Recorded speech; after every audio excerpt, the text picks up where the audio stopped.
Hey everybody, it's Neil, and you can see I'm here at the shop, and we have the electric cars here and electric car chargers, and you see everyone just sticks the little thing right down there, and it just gets whatever, and if it hangs down there, it'll hit the floor, and we don't want to break these things because they are truly expensive. Sometimes people will be smart enough to put it up there, but we're going to come up with a better solution, and that's what we have right here. So we have this whole apparatus here. I'll show you what it is. So this, it also gives us the ability to hang the hose, the wire, so we can do it that way if we wanted to, but we're gonna put this over here, and then this will go up to it too, and then that will stick inside of it, so it gives people a receptacle of where to put it.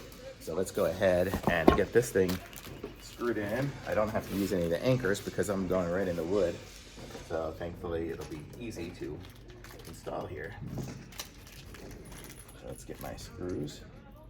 Guess I'm gonna need 4, well, it needs 6 total, but I'll just take 2 to start with. And it gives you the ability to go through. You can go through them both. So like right in there and like right in there. You just get 2 going and show you guys what it's gonna look like here. So let's do this here actually. I'm not gonna do it with 2 screws at first, so we'll just stick 1. Going right in. Yeah.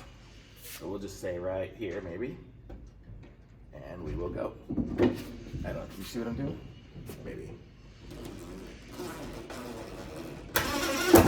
There's one.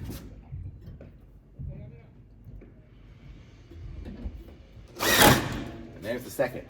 Now, when people are done with the charger, they can just stick it right in there, and it stays on the wall, and it's good to go. They can wrap the cord around it here if they want to, instead of putting it there. We can wrap it here or put an extension on there, whatever we need. So we are good to go. Look how nice that is.